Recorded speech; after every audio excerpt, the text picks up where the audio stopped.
Hey there, my name is Linda. Welcome to my channel. Today we are working on a Christmas in July project. I just barely made it in time. These will be decorative wood mittens. If this is your first time to my channel, make sure you hit that red subscribe button and notification bell so you don't miss out on a single craft video from me. So what are we waiting for? Let's get started. These are wood mittens that I got on clearance at Joann's after Christmas. Of course, they were like 49 cents. I bought 2 pair of them, just taking the tag off the back here. Now, if you don't have access to anything like this, of course, you could download a free template from the internet and then you could trace it onto like foam board or cardboard and make your mittens that way. What I'm doing here, since these mittens kind of have a 3D element to it, is I am just got a piece of copy paper over the top and I'm rubbing my finger over these 3D elements to make an indent on my paper to give me a pattern. And then of course I trace around that pattern with a pencil and then cut that out. As you can see here, this is what I've got left. And then I'll take these pattern pieces and trace it onto a scrap of paper that I want to use. Now if you're tracing this onto foam board or cardboard, trace around that onto a piece of paper, and then of course I would maybe go in about a 1/4 inch all the way around and redraw your perimeter around your mitten if you want, and so that way a little bit of your cardboard or foam board will show. And if you don't want, of course, you can skip that step and just trace that cardboard or foam board in its entirety. Now what I've got, since my pattern pieces are cut out, most of you have been with me for a while know I like to take my scrapbook paper to the sewing machine and I sew around all the edges to give it some extra texture and great farmhouse appeal. I love doing this. If I don't do it on a project, it's very rare and it looks weird to me.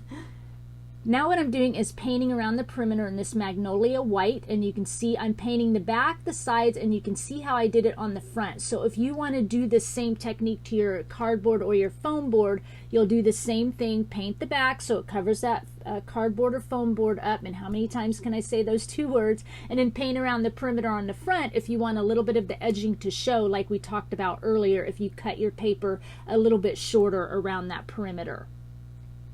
So now I'm taking the open end of my scissor blades and I'm scraping along the edges of all my pieces, because that also as well adds further texture to my paper here. I love that look. I think it makes it look a little bit more rustic.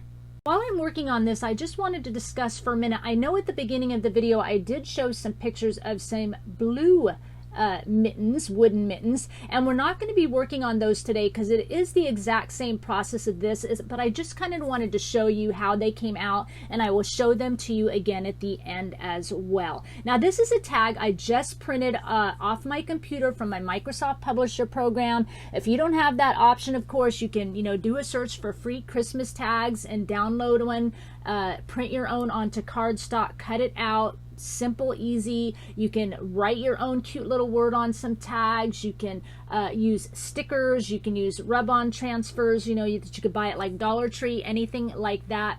It will do just fine. And now I'm gluing all my pieces onto my wooden mittens here. They're ready to go.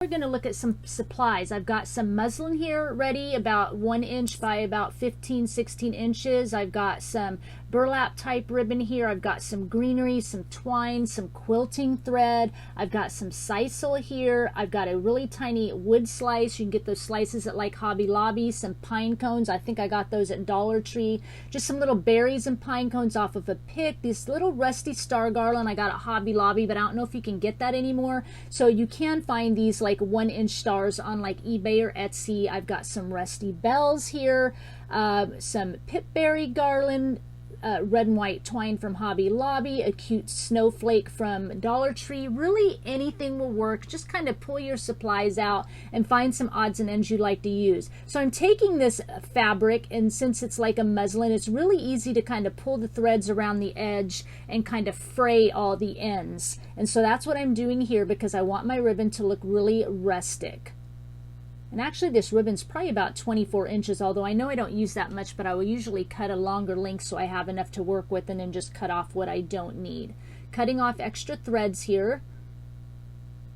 And then the first thing we're going to do is tie this little muslin piece into a bow. You can use regular ribbon if you want, other fabric. It's your choice, your colors. Cutting off a little excess here and fraying that little edge. And then this burlap ribbon I got at Hobby Lobby. And I like it because you can pull the little strings apart. And so I pull 3 off, pull them apart, make a little bow here. And then I separate the little loops to kind of give it some dimension. Set that aside. Now I'm going to go ahead and sand all the painted areas. Now, of course, if you're using foam board or cardboard, you probably don't want to sand the areas because, you know, that's not probably going to look real good. But so skip that step. And now we're going to start gluing down. I'm putting down my muslin bow and my little twine bow here. And then I'm adding some sisal right on top here. This part's just really easy, however you want it to look. Bringing in a little bit of greenery. Now this is all just greenery from picks and things that I have. Usually when I get greenery, I always kind of go for the snowy look of greenery. And I usually buy like Hobby Lobby or Dollar Tree or Joann's. And again, this little wood slice, they come in a bag at Hobby Lobby in the unfinished wood section. I think I used a coupon on them, so I got them for just a couple dollars. I just thought that'd give this a little rustic look. And then adding more greenery around it. You see I'm kind of placing the greenery in like an X pattern a little bit, kind of around that wood slice, right about the top edge. And then we're going to add in, I made a bow out of the red and white twine. I love this stuff. Get it at Hobby Lobby at Christmas. I buy like 4 or 5 rolls at a time. And then my rusty star garland, I am hoarding my last little bit because I just don't think Hobby Lobby is going to bring it out anymore. They haven't had it for the last year.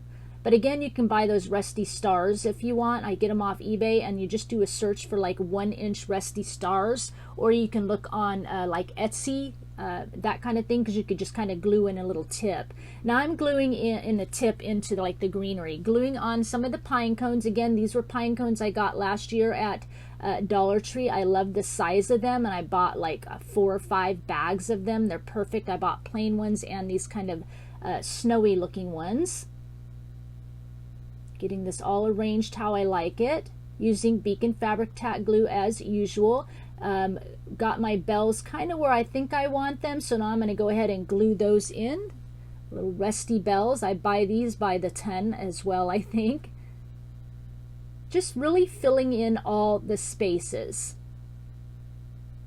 Making sure to kind of leave that little hole at the top. So if you're using foam board or cardboard, make sure you kind of punch some holes right at the top edge on the cuff in the middle. And then that little snowflake, of course, like I said earlier, that was from Dollar Tree. They usually come in a cart of like 6 of them at Christmas time. And then now here's the little tag. I'm going to glue that in right underneath kind of the pine cone onto that wood slice a little bit.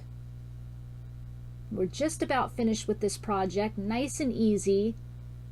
And I've got twine. I probably cut off about 24 inches or so, 2 of them, and I tape the ends together so it's easier to get through the holes. And then of course take the tape off and then tie a knot on each end.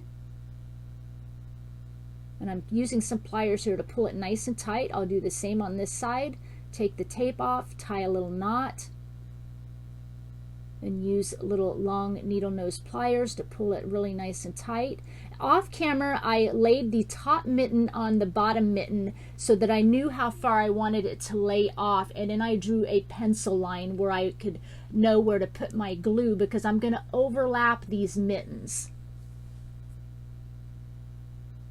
Just like this, adding that Beacon Fabric Tack, putting the mittens on just how I want them to overlap.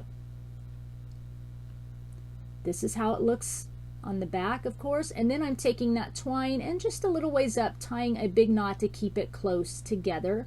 This is the finished result. Here comes the blue set. Same thing, I just used, I've got a little different tag there. I used silver bells instead of rusty bells, and then I used burlap ribbon, white twine. Everything is the same, nice and easy. I hope you enjoyed this project today. I will have some links down below to some past Christmas DIYs that I've done that you might be interested in. I think these both turned out super, super cute. Please give this video a thumbs up if you liked this quick and easy project. please leave a comment down below and let me know, do you like the red set better or the blue set better? Are you going to try these for yourself? Are you really, really glad I got this in time done for you for Christmas in July with like 2 days of July left? I was really trying to hurry fast for you. Please remember to subscribe to my channel. I thank you for sharing your time with me, and I'll talk with you again soon. Bye!